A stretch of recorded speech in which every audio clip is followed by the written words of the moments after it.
तो हमारा जो क्वेश्चन नंबर 1 है वो है solve the following pair of linear equations bye substitution method.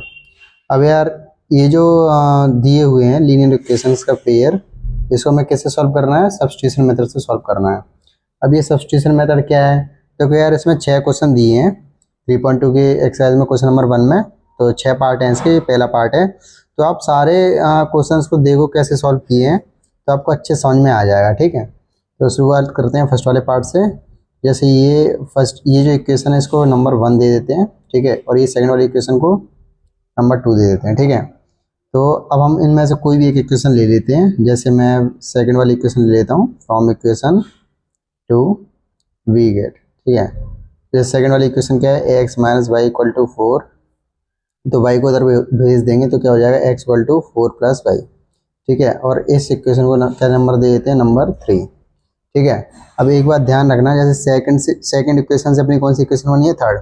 तो अब इस वाली इक्वेशन जो एक्स की वैल्यू है इसको किस में पुट कर देंगे? फर्स्ट वाली इक्वेशन में। ठीक है, सेकंड में मत करना पुट इसको। Put the value of x in equation first we get. तो x plus Y equal to 14 है, x plus Y equal to 14। अब एक्स ये क्या है? 4 प्लस वाई, तो एक्स ये क्या लिख देंगे? 4 plus Y equal to 14। Y plus Y क्या हो जाता है? 2y, और प्लस का 4 उधर जाएगा तो माइनस का 4। 2y, 40 में से 4 माइनस करेंगे तो 10 आएगा। y इक्वल टू 10/2, तो y इक्वल टू कितना आ जाएगा? 5। ठीक है, ये तो अपनी किसकी वैल्यू आ गई है? y की वैल्यू आ गई है। अब इधर आगे put the value of y in equation third में पुट कर देंगे। So we get x equal to 4 plus Y. तो x equal to 4 plus y की वैल्यू 5 है, तो 9 आ गई। ठीक है, अब देखो एक्स की वैल्यू अपने पास 9 आ गई, वाई की वैल्यू 5 हो गई। तो अपना जो फर्स्ट वाला पार्ट था वो यहाँ पे कंप्लीट हो गया है। अब मान लो आपके पास आंसर शीट तो है नहीं है, तो आप कैसे चेक करोगे ये दिया हुआ आंसर सही है या गलत है? तो इसके लिए इन दोनों में से कोई भी एक इक्वेशन ले लो चेक करने के लिए। चेक, ठीक है, ये फिर मतलब पेपर में तो यहीं तक करना है, बस कंप्लीट कर देना, ये मैं आपको एक्स्ट्रा बता रहा हूँ। तो x plus Y equal to क्या लिखा हुआ है? 14 लिखा हुआ है। अब जैसे एलएचएस वाला पार्ट क्या है? X plus Y. तो एक्स की वैल्यू कितनी है? 9, वाई की वैल्यू क्या है? 5, तो क्या आ जाएगा? 14। और ये हमारा क्या है? आरएचएस। तो एलएचएस से शुरू किया था, आरएचएस हमें मिल गया है, तो हमारा जो आंसर है वो सही है। ठीक है, इसी के साथ हमारा जो फर्स्ट वाले क्वेश्चन का फर्स्ट वाला पार्ट था वो यहाँ पे कंप्लीट हो चुका है। ठीक है, तो आप बढ़ेंगे नेक्स्ट वाले क्वेश्चन पर। तो अब करेंगे सेकंड वाले पार्ट को। तो ये पहली वाली इक्वेशन को नंबर 1 दे दिया, और ये सेकंड वाली इक्वेशन को नंबर 2 दे दिया। ठीक है, अब इसमें से कौन सी वाली इक्वेशन लेते हैं? तो जैसे अभी ये जो इक्वेशन 2 है इसको थोड़ा और सॉल्व करना सही रहेगा, इसको और सॉल्व कर लेते हैं। जैसे 3 और 2 का एलसीएम लिया तो 6 आएगा। ठीक है, और 3 का 6 में डिवाइड देंगे 2 का एस में मल्टीप्लाई करेंगे 2s आ जाएगा, प्लस 2 का 6 में डिवाइड देंगे 3 का टी में मल्टीप्लाई आएगा तो 3t equal to 6। 2s plus 3t, इस 6 का इधर मल्टीप्लाई हो जाएगा तो 6 6 36। तो 2 इक्वेशन जो ये वाली है ना इसको नहीं देते, इसको दे देते हैं। ठीक है, अब इनमें से कोई भी इक्वेशन ले लो जो आपको सही लगे। मैं तो फर्स्ट वाली लूँगा, तो मैंने चूज़ की from equation first we get. ठीक है, तो S minus T equal to क्या था? 3 था, तो S equal to 3 plus T कर दिया। ठीक है, ये जो इक्वेशन है ये हमारी कौन सी इक्वेशन बन गई? Third equation. अब देखो फर्स्ट वाली इक्वेशन से कौन सी इक्वेशन बनी? थर्ड। तो अब जो थर्ड इक्वेशन बनी है इसको किस में पुट करूँगा? सेकंड वाली इक्वेशन में। Put the value of s in equation second we get. Second वाली इक्वेशन ये है, तो 3 plus t plus 3t equal to 36। 2 का 3 मल्टीप्लाई करेंगे कितना आएगा? 6, प्लस 2 का टी में करेंगे 2t plus 3t equal to 36। 2t plus 3t कितना आएगा? 5t आ जाएगा। 36 के प्लस का 6 इधर जाएगा, माइनस का 6। 36 में 6 गया 30 आ जाएगा, और यहाँ 5t आ जाएगा। इतना आपको समझ में आ गया। अब यहाँ देखते हैं, जगह कम है उधर, तो 5t इक्वल टू कितना था? 30 था, तो t इक्वल टू 30/5 हो जाएगा। डिवाइड देंगे तो कितना आ जाएगा? 6 आ जाएगा। ठीक है, अब लिखेंगे put the value of T in equation third, ठीक है, वी गेट, इस वाली इक्वेशन में टी की वैल्यू पुट कर देंगे तो S equal to 3 + 6, s equal to क्या आ जाएगा 9, ठीक है, टी की वैल्यू 6 आ गई और एस की वैल्यू 9 हो गई। इसी के साथ जो हमारा सेकंड वाला पार्ट था वो भी यहाँ पे कंप्लीट हो चुका है। वीडियो पॉज करके इसको नोट कर लो, फिर नेक्स्ट वाले क्वेश्चन पर बढ़ेंगे। तो स्टूडेंट्स अब सॉल्व करेंगे थर्ड वाले पार्ट को। देखो अगर इस क्वेश्चन को आप देखोगे, वैसे इसको तो सब्स्टिट्यूशन मेथड से सॉल्व करना है।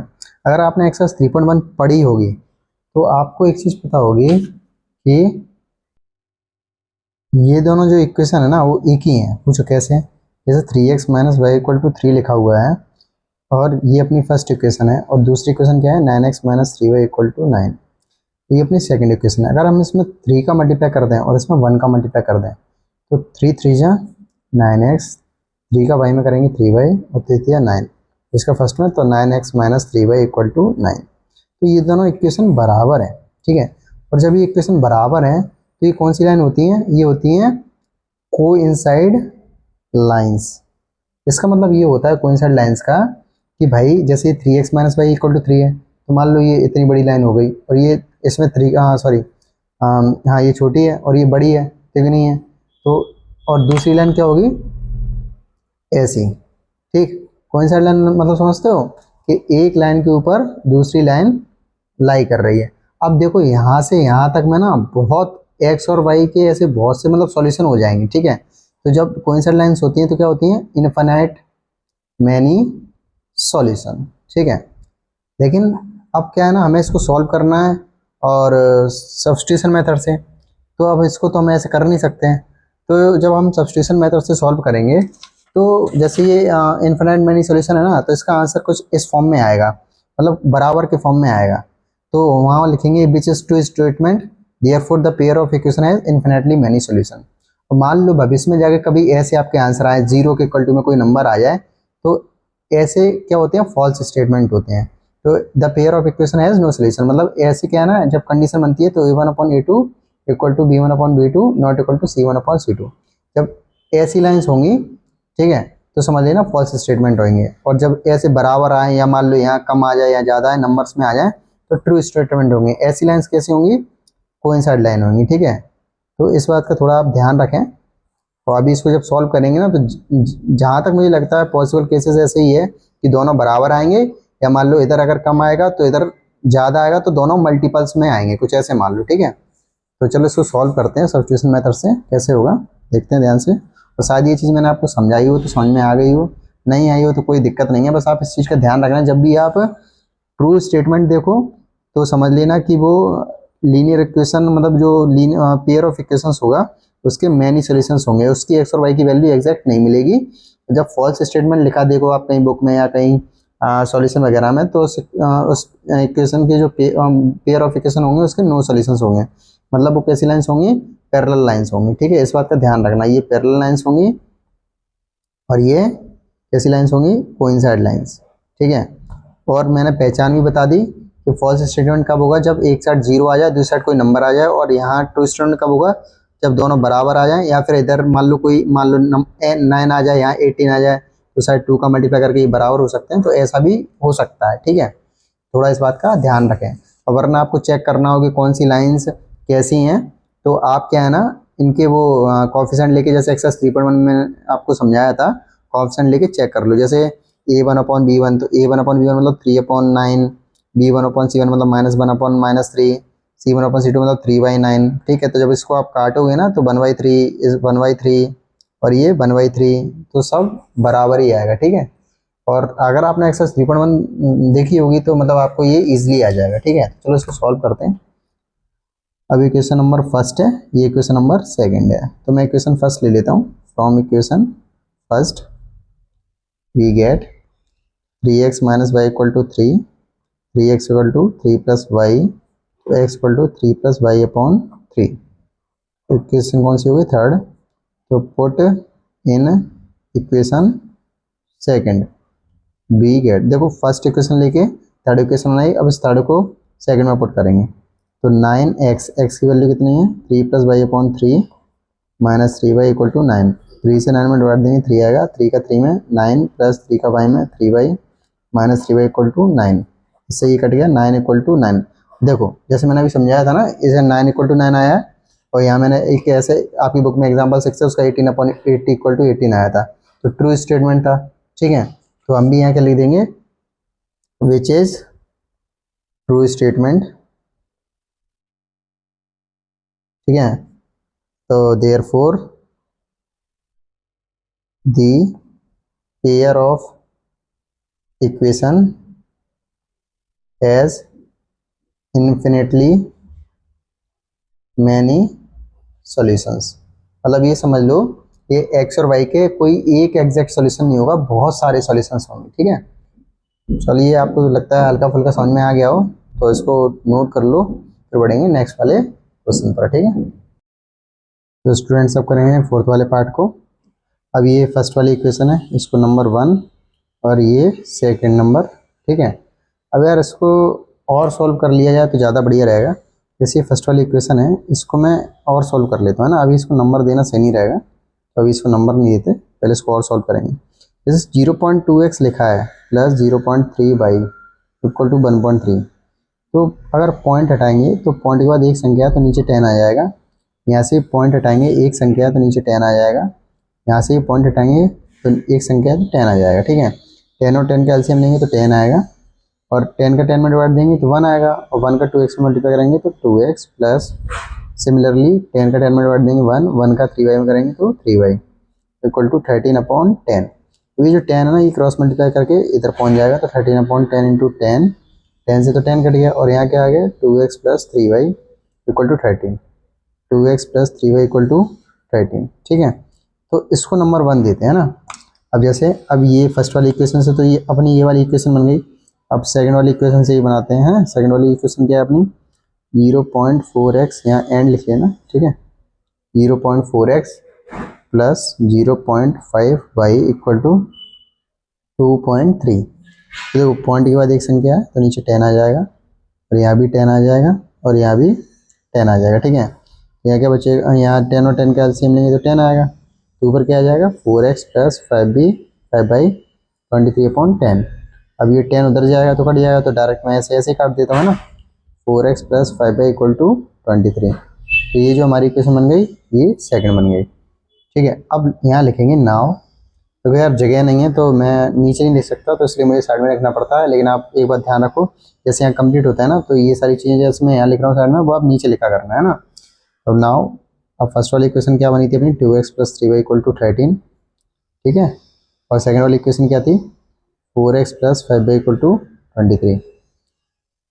ठीक, अब इनमें से आप कोई भी इक्वेशन लो जो आपको सही लग रही है। जैसे मैं फर्स्ट वाली इक्वेशन लेता हूँ, तो फ्रॉम इक्वेशन 1 वी गेट, तो 2x plus 3y equal to क्या है 13 है, 2x 13 प्लस का 3y उधर जाएगा, माइनस का 3y हो जाएगा, x equal to 13 minus 3y upon 2। ठीक है भैया, तो ये x को लिख दिया इन टर्म्स ऑफ y। ये अपनी क्या इक्वेशन हो गई, ये अपनी हो गई थर्ड वाली इक्वेशन। ठीक है, अब इसको आगे सॉल्व करेंगे। अब देखो फर्स्ट से कौन सी इक्वेशन बनी, थर्ड, तो थर्ड इक्वेशन बनी है, इसको किस में पुट करेंगे, सेकंड में। ठीक है, लिखेंगे put the value of x in equation second we get. तो सेकंड इक्वेशन क्या है, 4x प्लस 5y, तो 4x, x ये क्या आ जाएगा 13 minus 3y upon 2 plus 5y equal to 23, है ना। अब देखो 4 का 2 से 4 में डिवाइड देंगे तो 2 आ जाएगा। ठीक, 2 का 13 में मल्टीप्लाई करेंगे तो कितना आ जाएगा 26 माइनस 2 3 है 6y plus 5y equal to 23। ठीक है, इन दोनों को करेंगे solve, minus 6y plus 5y तो आएगा माइनस y, और ये 26 है उधर भेज देंगे, 23 माइनस 26, तो यहाँ क्या आ जाएगा -3 सॉल्व करेंगे तो। ठीक है, तो y इक्वल टू क्या आ जाएगा अपना 3 आ जाएगा। ठीक, हमारी क्या है y की वैल्यू यहाँ पे निकल चुकी है। अब इसको हम कहाँ पुट कर देंगे, इक्वेशन थर्ड में लिखेंगे put the value of y in equation third we get, तो x equal to 13 minus 3y, तो 3 इंटू 3 अपॉन 2, तो x इक्वल टू कितना आएगा 30 माइनस 9 अपॉन 2। ठीक है, तो उसको और सॉल्व करेंगे, 30 में से 9 जाएंगे तो कितना आएगा 4/2, तो इससे इसको डिवाइड देंगे तो कितना आ जाएगा 2 आ जाएगा। ठीक है, तो x की वैल्यू कितनी आ जाएगी 2 और y की वैल्यू कितनी आ गई 3। तो इसी के साथ जो फोर्थ वाला पार्ट था वो भी कंप्लीट हो चुका है, तो आप इसको नोट कर लो, फिर नेक्स्ट वाले क्वेश्चन पे बढ़ते हैं। ठीक है, तो स्टूडेंट्स अब करेंगे फिफ्थ वाले पार्ट को। क्या है, जैसे ये अपना फर्स्ट वाली इक्वेशन है इसको नंबर 1 दे दिया, ये सेकंड वाली इक्वेशन है ये नंबर 2 दे दिया। तो हम कौन सी इक्वेशन ले रहे हैं, सेकंड वाली इक्वेशन ले रहे हैं, from equation second we get. ठीक है, अब √3x minus √8y equal to 0 है। √3x ये माइनस का उधर जाएगा तो √8y हो जाएगा। सो x इक्वल टू क्या हो जाएगा √8/√3 और y। ठीक है, ये हमारी कौन सी इक्वेशन हो गई, इस इक्वेशन का नाम दे दिया अपन ने थर्ड। अब जैसे क्या है ना, सेकंड इक्वेशन से कौन सी बनी थर्ड, तो अब इस इक्वेशन को किस में पुट करेंगे, इसकी वैल्यू x की वैल्यू किस में पुट करेंगे फर्स्ट वाली में। तो put the value of x in equation first we get. √2x की value √8y √3y plus √3y equal to 0। ठीक है, तो √2 का √8 में करेंगे √16 आ जाएगा और यहाँ √3y। ठीक है, उसके बाद प्लस √3y इक्वल टू 0। देखो ये भी रूट के अंदर था, ये भी रूट के अंदर था, इसलिए ये मल्टीप्लाई हो गया √16 हो गया।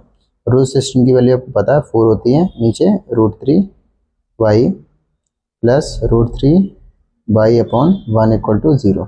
इसके नीचे कुछ नहीं तो क्या मान लिया 1 मान लिया। ठीक है, अब √3 और 1 का एलसीएम लेंगे, तो यहाँ लिखते हैं √3 1 का एलसीएम लिया तो आ गया कितना √3। ठीक है, और √3 का √3 में डिवाइड देंगे तो आएगा कितना 1, और 1 का 4y मल्टीप्लाई करेंगे तो कितना आ जाएगा 4y प्लस 1 का √3 में डिवाइड देंगे तो कितना आ जाएगा √3, और √3 का √3 में मल्टीप्लाई करेंगे तो आ जाएगा √9y इक्वल टू 0। ठीक है, अब 4y प्लस √9 का कितना हो जाएगा 3y, और ये इधर से इधर जाएगा क्रॉस मल्टीप्लाई होगा तो 0 हो जाएगा। 4y प्लस 3y कितना हो जाएगा 7y equal to 0। y equal to क्या है 0.7 आ जाएगा, तो y की वैल्यू हमारी क्या आ जाएगी 0।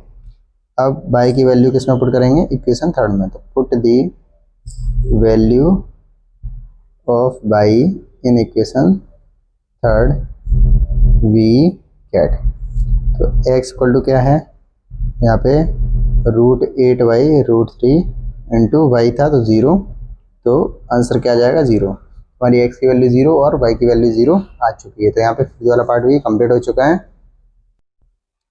तो अब सिक्स्थ वाले पार्ट को सॉल्व करेंगे। तो जैसे ये इक्वेशन है इसको पहले और अपडेट कर लेते हैं। कैसे अपडेट करेंगे, जैसे क्या है 3x/2 minus 5y/3 equal to -2 लिखा हुआ है। 2 और 3 का एलसीएम लेंगे तो आएगा 6, 2 का 6 में डिवाइड देंगे तो आएगा 3 इंटू ये 3x लिखा है इसको लिख देते हैं, 3 का 6 में डिवाइड देंगे 2 आएगा इंटू 5 लिख देते हैं इक्वल टू -2। 3 3 या 9x लिख दिया, -2 5 जा 10/। अभी 6 है इसका इधर जाके क्या है क्रॉस मल्टीप्लाई हो जाएगा, तो 6 -12 9x minus 10y equal to -12। ये अपना क्या हो गया नंबर 1 इक्वेशन दे दी जो अपनी इस इक्वेशन से बनी थी। अब क्या है हम दूसरी इक्वेशन लेंगे, एंड दूसरी इक्वेशन क्या है इससे लेंगे इससे। ठीक है, दूसरी इक्वेशन क्या है x/3 plus y/2 equal to 13y/2 है ना। तो 3 और 2 का एलसीएम लेंगे तो अपना 6 आएगा। ठीक, 3 का 6 में डिवाइड देंगे 2 आएगा, और 2 का x में मल्टीप्लाई कर देंगे 2x, 2 का 6 में डिवाइड देंगे 3 आएगा, और 3 का बाय मल्टीप्लाई कर देंगे 3y इक्वल टू 13। अब जैसे क्या यहाँ 2 था, ये क्या एक्चुअल क्वेश्चन थोड़ा गलत लग गया, यहाँ 2 नहीं आना चाहिए, यहाँ 6 आना चाहिए। ठीक है, क्योंकि ये क्वेश्चन मैंने काफ़ी बार स्टूडेंट्स को कराया है तो मुझे पता है इस बारे में। ठीक है, यहाँ 2 की जगह क्या आएगा 6 आएगा, और यहाँ क्या आ जाएगा 6। ठीक है, देखो 2x प्लस 3y, अभी 6 का आएगा क्रॉस मल्टीप्लाई करके उधर हो जाएगा, तो 2x प्लस 3y। ठीक, और 30/6 इंटू 6, तो इससे ये कट जाएगा। हमारी जो दूसरी इक्वेशन बनेगी वो क्या बनेगी 2x plus 3y equal to 13। ठीक है, ये अपनी कौन सी इक्वेशन बन गई, अपनी सेकंड इक्वेशन बन गई। ठीक है, इतनी बात आपको समझ में आ गई। अब नाउ अब देखो यार, अपने पास फर्स्ट इक्वेशन भी बन चुकी है, सेकंड इक्वेशन भी बन चुकी है। तो क्या है, मैं फर्स्ट इक्वेशन लेता हूँ। तो from equation first we get, तो 9x minus 10y equal to -12। ठीक है, अब ये माइनस का 10y उधर जाएगा तो -12 प्लस 10y। अब देखो यार, ये पॉजिटिव है ये नेगेटिव है, तो ऐसा करते हैं, इसको आगे लिख देते हैं, इसको पीछे लिख देते हैं। x, ये 9 था, 9 इसे कहाँ आ जाएगा, डिवाइड में आ जाएगा। तो ये अपनी इक्वेशन हो गई थर्ड। देखो फर्स्ट से इक्वेशन थर्ड बनी है, तो इसको किसमें पुट करेंगे, सेकंड में। तो put the value of x in equation second we get, तो 2x, x की वैल्यू कितनी है, 10/-12 अपॉन 9, तो प्लस फिर ये 3y आ जाएगा। ठीक है, इक्वल टू में क्या था, 13। ठीक, इसको आगे सॉल्व करेंगे, 2 का 10 में मल्टीप्लाई कर देंगे, 2 10 जो 20, y माइनस 2 का 12 में करेंगे 24 आएगा, नीचे 9 प्लस 3y, इसके नीचे कुछ नहीं तो 1 मान लेंगे, इक्वल टू 13। 9 और 1 का जब एलसीएम लेंगे तो 9 आएगा। ठीक है, 9 का 9 में डिवाइड देंगे 1, और 1 का इसमें मल्टीप्लाई कर देंगे तो 20y माइनस 24 प्लस 1 का 9 में डिवाइड देंगे तो 9 आएगा, और 9 का 3 मल्टीप्लाई 27y इक्वल टू 13। ठीक है, अब देखो 20y प्लस 27y, क्योंकि इनको ऐड कर देंगे। ठीक, तो कितना आ जाएगा, 47y माइनस 27 13। अब ये 9 है, ये इधर क्रॉस मल्टीप्लाई में चला जाएगा, 9 कितना आएगा, 117 और 47y माइनस 27। ठीक है, इतनी बात आपको समझ में आ गई। अब आगे देखो 47y 117, अब ये माइनस का उधर भेज देंगे तो प्लस 27। ठीक, तो अरे यार, इसमें हल्की सी क्या है, गलती हो गई है। जैसे क्या है, यहाँ 24 लिखा था, तो यहाँ भी मुझे 24 लिखना चाहिए था, ये जल्दबाजी में थोड़ा सा हो गया। ठीक है, यहाँ भी 24 आएगा और यहाँ भी 24 आएगा, और ये माइनस का इधर जाएगा तो प्लस का 24 हो जाएगा। अब इसको ऐड करेंगे तो 7 4 11 4 1। ठीक है, यहाँ क्या है, 47y, तो y इक्वल टू क्या हो जाएगा, 141 अपॉन 47। जब इसे इसका डिवाइड देंगे तो y इक्वल टू क्या आ जाएगा, 3 आ जाएगा। ठीक है, तो ये हमारी किसकी वैल्यू आ गई, y की वैल्यू आ गई। अब हमें x की वैल्यू और चाहिए, तो ये इक्वेशन थर्ड है, तो इसमें अगर हम पुट कर देंगे तो हमारी किसकी वैल्यू आ जाएगी, x की वैल्यू और आ जाएगी। ठीक है, तो अब जैसे यहाँ पुट करते हैं दूसरे पेज पे, जैसे आप इतना नोट कर लो। ठीक है, अब इधर लिखेंगे put the value of y in equation third we get x equal to 10y, y की वैल्यू 3 निकली, -12 अपॉन 9, 10 3 30 -12 अपॉन 9, तो x इक्वल टू 30 में 12 जाएंगे तो 18 आएगा, नीचे 9, x इक्वल टू क्या आ जाएगा, 2। तो इसी के साथ हमारी x की वैल्यू भी आ चुकी है और y की वैल्यू भी आ चुकी है। तो हमारा जो 6th वाला पार्ट भी था क्वेश्चन नंबर 1 का, वो भी यहाँ पे कंप्लीट हो चुका है। आई होप आपको सब्स्टिट्यूशन मेथड थोड़ा बहुत तो समझ में आया होगा। आप क्या एक बार इनकी प्रैक्टिस और कर लेना खुद से, तो और अच्छे से हो जाएगा। ठीक है।